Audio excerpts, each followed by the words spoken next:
안녕하세요. 저는 경기도 사회복지사협회 처우향상위원회 부위원장을 맡고 있는 이혜주라고 합니다. 현재 안성시 사회복지사협회 회장도 맡고 있고요. 또 우리 동네 노인주간보센터도 운영하고 있습니다. 오늘 우리 경기도의 핫 이슈, 바로 처우 개선과 관련된 이야기를 좀 나눠보려고 하는데요. 2023년 8월에 경기도 사회복지사협회에서는 처우향상위원회가 신설되었습니다. 오늘 그 위원장님이신 김도묵 이사장님 모시고 처우향상위원회가 어떤 활동을 하고 있는지 들어보는 시간 마련하도록 하겠습니다. 위원장님 안녕하세요. 안녕하세요. 네, 저는 잘 알고 있지만 우리 위원장님 개별 소개와 또 처우향상위원회가 어떤 일을 하고 있는지 설명 부탁드립니다. 네, 반갑습니다. 저는 그 사회복지법인 휴무복지회 이사장으로 근무하고 있고 현재 경기도 사회복지사협회 처우향상위원회 상임위원장을 맡고 있습니다. 이 처우향상위원회가 만들어진 배경은 경기도 내 사회복지 종사자들의 표준 단일 임금제를 만듦에 있어서 우리가 앞으로의 경기도가 주관하고 경기복지재단에서 이제 그 연구안을 만들었는데요. 그거를 우리가 앞으로 어떻게 향상시켜 나갈 것인가, 또 여러 가지 현장에 있는 어려움들을 그 요구안들을 가지고 표준 임금에 담을 수 있는 그런 계획들을 우리가 전략적으로 하기 위해서 처우향상위원회를 만들어서 활동하고 있습니다. 굉장히 중요한 역할을 우리가 하고 있는데요. 위원장님, 그러면 표준임금제 개선을 위한 노력도 있지만 그 외에 처우향상위원회가 또 어떤 역할을 하고 있는지 설명 부탁드립니다. 가장 중요한 게 처우향상인데, 그 현재 경기도의 표준 단일 임금제가 연구안에 거의 나오는데 이 연구안들을 우리가 조목조목 하나 항목마다 따져봐야 되고, 경기도 사회복지 종사자들이 타 지역보다 오히려 서울시보다도 인근에 있는 서울시보다도 열악한 환경이 있습니다. 그래서 서울시 못지않은 표준 임금제를 만들어 나가는 그런 어떤 그 환경 속에서 우리의 요구안들을 만들어 나가고, 또 이 처우라는 게 꼭 반드시 뭐 임금과 뭐 임금밖에 없는 건 아니지만 직원들의 현장에 있는 종사자들의 복지 환경들을 좀 더 나은 방향으로 끌어나가기 위해서 고민하고 있습니다. 그래서 우리 그 직능별로 대표자들과 또 각 시군에 있는 처우개선 위원들이라든지 이런 분들이 모여서 꾸준히 이제 연구하고 계획하고 또 전략적 연구하고 요구하는 역할들을 우리가 해나가고 있습니다. 위원장님 말씀 듣다 보니 이 책임감이나 부담감이 상당하실 것 같은데 원래 하시던 일도 많고 바쁘실 텐데 어떤 마음으로 이 위원회에 참여하시게 되셨나요? 사실 저도 이제 사회복지 현장에 32여 년 근무하면서 우리 사회복지 종사자들이 사실 그 근무 환경이 열악합니다. 이 열악한 환경들을 조금이나 개선할 수 있는 어떤 사명이랄까요? 그런 선배로서 또 동료 선후배들 많지만 우리 그 현장에 있는 후배들이 좀 더 나은 환경에서 일할 수 있는 구조를 우리가 선배들 만들어 나가야 되겠다 그런 생각을 했고, 그런 어떤 책임 의식이랄까요? 그런 걸로 제가 좀 그 활동하게 됐고요. 실제로 또 우리 처우 향상을 만들어 나가는데 큰 역할을 해야 된다고 봅니다. 그래서 우리가 그 어려움들 많았지만 이거를 좀 조직적으로 대응할 수 있는 힘이 부족했죠, 그동안. 그래서 우리 경기도 사회복지사협회가 처우향상위원회를 통해서 이걸 담아내야 되겠다, 그런 어떤 당찬 각오를 가지고 참여하게 됐습니다. 우리 경기도 사회복지사협회의 그 과정 안에서 역할도 정말 클 텐데요. 우리 협회가 주도적으로 이끌고 나가야겠죠. 물론 우리 협회를 중심으로 회원님들의 적극적으로 이렇게 참여해 주시는 그 모습도 필요할 거라고 생각합니다. 우리 경기도 사회복지사협회 처우향상위원회에서 주로 다루고 있는 처우 개선 노력 과제는 무엇이 있는지 설명 부탁드립니다. 우선 지금 보건복지부 인건비 가이드라인을 따르고 있는데, 이 보건복지부 인건비 가이드라인도 못 미치는, 적용 못하는 아주 열악한 사각지대에 있는 시설도 많고요. 그런 시설들을 우선 끌어올리는 역할을 해야 되겠죠. 그리고 이번에 도가 만든 표준 단일 임금제의 내용을 면밀히 또 세세하게 분석해 봐야 됩니다. 그 면밀한 분석을 통해서 부족한 부분, 또 서울시와 또 비교하는 부분도 있고요. 공무원도 마찬가지고요. 이렇게 비교해서 좀 더 우리 경기도가 타 지역보다 나빠지지는 않아야 된다. 그래서 경기도에서 열심히 일하시는 우리 종사자들에게 힘을 실어주기 위해서는 이런 세세한 항목마저도 우리가 놓치지 말고 요구안들을 강력하게 규정하고, 때로는 우리 사회복지사들이 모여서 때로는 행동도 필요하다고 봅니다. 그래서 좀 더 나은 사회복지 환경을 갖추는데 우리가 먼저 앞장서서 처우향상위원회가 나가야 되겠다, 그런 생각을 해봅니다. 위원장님, 그 말씀하신 표준 단일 임금제 이 내용을 보면 지금 현재 주요 쟁점이 시설, 직위, 호봉 등에 따라서 누구에겐 유리하지만 누구에겐 상당히 불리할 수 있는 부분들이 보여지더라고요. 그래서 이 문제는 지금 현장에서도 또 종사자들 간에도 많은 논란을 불러일으키고 있습니다.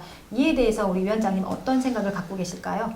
예, 경기도에 근무하는 사회복사 종사자들이 어떤 직능이든 어떤 지역이든 일하는 내용은 비슷하고요. 물론 업무 과정에 좀 차이도 있을 수 있겠지만 이런 차별이 없는 사회복지 종사들의 임금이 돼야 될 거고, 또 시설이나 직위나 규모나 또 지역마다 이 호봉이나 급여가 다 다릅니다. 가지각색입니다. 그래서 우리가 공무원을 보면 구급 공무원이면 똑같은 급여를 받지 않습니까? 그것처럼 사회복사도 직위와 어떤 그 경력에 따라서 표준 단일 임금으로 돼야 되지, 따로 이렇게 지역마다 따로 별도로 놓는 거는 문제가 있다. 그래서 이제 이번에 경기도가 야심차게 준비해서 이제 하고 있죠. 그래서 그거를 만드는 게 중요한 게 아니라 어떻게 만드냐가 더 중요하겠죠. 그런 것들을 우리가 좀 세밀하게 봐서 정책적으로 건의해야 된다는 생각을 합니다. 표준임금제의 좀 세세한 내용을 보면 서울시하고 또 비교하게 되는데 기본급 차이도 있을 거고 호봉이 승급하는 거에 따라서 네. 역전이가 되는 부분도 있던데요. 네, 그렇죠. 이 부분 또 어떻게 생각하실까요? 예, 그렇습니다. 서울시 기준하고 우리 그 보건복지부 또 우리가 경기도의 보건복지를 따르고 있는데 이 차이는 이제 그 기본급부터 차이가 나죠.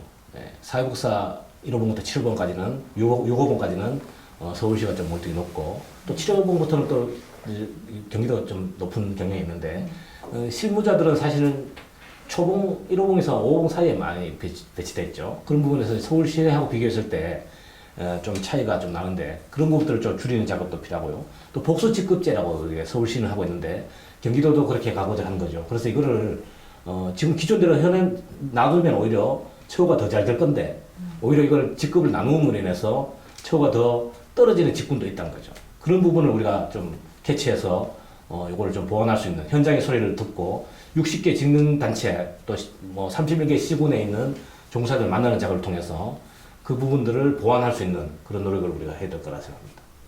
말씀하신 내용 들어보니까 7호봉 이상쯤 되면 이미 현장에서 승진했거나 또 승급 가능성이 매우 큰데 이런 여러 문제들이 좀 보여지는 것 같은데요. 이런 개선점은 또 어떻게 펼쳐나가야 될까요? 예, 직능별로 또는 직군별로 이게 표준임금제가 만들어지면 더 나아지는 사람도 있지만 더 못한 사람도 있습니다. 예, 그런 거 아까 얘기했듯이 1호봉부터 6호봉까지 좀 그 사회복지 종사들의 처우가 떨어지는 경향이 있다고 했는데 그런 부분들을 또 서울시 기준 정도로 맞춘다든지 또 복수직구제가 또 시행됨으로 인해서 피해보는 또 시설들이 분명히 있다는 거죠. 또 시설 기준이 또 표준임금제가 만들어지면 인해 가지고 기존에 처우가 더 좋았던 사람들도 있는데 임금제 표준 때문에 더 나빠지는 경향도 있다는 거죠. 그런 부분들을 인정해주면서 밑에 취약한 환경에 있는 사회복지 종사자들의 어떤 그 테이블을 올려주는 그런 평준화시키는 그런 노력도 우리가 같이 병행해서 해야 되지 않을까. 사회복지도 빈입빈 부입비가 존재합니다. 그래서 약한 시설에 있는 취약한 시설에 있는 사회복지사들도 고생도 많이 하죠. 사실은 그분들의 취약한 부분을 우리가 경기도가 담아줘야 된다. 그런 생각을 해봅니다. 네, 위원장님, 표준 단일 임금제 외에도 우리 사실 처우개선위원회에서 할 역할들이 굉장히 많은데요. 그 중에 또 31개 시군별 처우개선 정책 평가도 준비하고 있는 걸로 알고 있습니다. 네. 어떤 의미를 담고 있는지 설명 부탁드립니다. 네, 최근에 그 안성시라든지 포천시라든지 뭐 기초자치단체별로 또 보건복지부 임금비 가이드라인 외에도 의지가 있는 단체장들이 사회복지 종사들에게 또 특별히 시비를 어려운 가운데도 불구하고 시비를 투입해서 좀 더 나은 환경을 만들어주는 지자체가 있다는 거죠. 네, 그런 부분에서 우수하게 의지를 가진 안성시라든지 포천시 같은 경우는 사실은 우리가 타 지자체가 본받아야 될 부분이죠. 그래서 그런 부분들을 좀 장려하고 잘하는 기관들은 또 포상도 해드리고 또 시장님 이런 분들을 또 복지 뭐 대상이라든지 이런 어떤 그 계기를 마련해 준 분에서 타 지역들이 이걸 또 본받을 수 있는 환경을 만들어야 된다. 그래서 31개 시군을 비교해서 잘하는 지자체들에 대한 포상도 경기도 사회복지사협회가 좀 주도한다면 그렇지 못한 지자체가 또 배울 수 있는 부분도 있고 또 장려할 수 있는 부분이 있기 때문에 좋은 모델이 되지 않을까 그런 생각을 해봅니다. 안성시에서 일하고 있는 사회복지사로서 굉장히 자부심을 느끼고 그렇죠. 있습니다. 우리 부위원장님이 안성시에 네, 또 계시니까 맞습니다. 안성시 사회복지사 협회장이지 않습니까? 네. 우리 시장님 대단하십니다. 존경합니다. 네, 위원장님, 처우 개선 이렇게 여러 노력들을 하고 있는데 그 과정 속에서 우리 협회 말고 협회 회원님들이 또 어떤 역할을 해주시면 좋을지 말씀 부탁드립니다. 저는 첫째 관심이라고 봅니다. 우리 사회복지 종사자들이 여러 가지 환경에 있다고 해서 그냥 기죽고 그냥 있을 게 아니고 이거의 당당한 권리를 주장할 수 있는 사회복지사가 돼야 된다. 그래서 첫 번째는 이런 그 관심 그리고 또 네트워킹이라든지 연합이라든지 연계를 통해서 우리의 주장을 좀 조직적으로 좀 대응할 수 있는 환경을 만들어야 된다. 그래서 요구하는 것도 개별적으로는 한계가 있지 않습니까? 그래서 경기도 사회복지사협회를 중심으로 이런 그 권리를 주장할 수 있는 당당한 사회복지사들이 됐으면 좋겠다. 그런 생각을 해봅니다. 안창호 선생님이 말씀하셨죠. 참여하는 사람은 주인이고 참여하지 않는 사람은 손님이라는 말이 있습니다. 여러분은 손님입니까? 주인입니까? 그걸 묻고 싶습니다.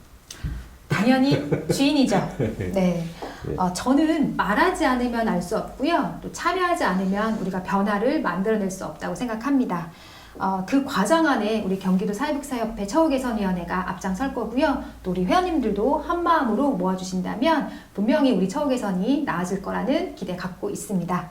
그리고 우리 협회에서도 다양한 방법으로 우리 회원님들이 참여할 수 있는 그런 구조를 만들어 가고 있는데요. 회원님들께서 적극적으로 참여해 주셔서 의견도 말씀해 주셔서 이렇게 연대의 힘으로 우리의 처우 개선이 바뀌어지는 그날을 기대해 보도록 하겠습니다. 연대 없는 처우 개선은 없습니다. 우리 경기도 사회복지사협회 처우향상위원회 김동욱 위원장님 모시고 많은 말씀 들어봤는데요. 오늘을 시작으로 우리 협회에서 열심히 활동하는 내용들이 실제적으로 우리 회원님들께 복지 혜택으로 누려졌으면 좋겠습니다. 네, 오늘 이상으로 마치도록 하겠습니다. 네, 감사합니다. 감사합니다. 네.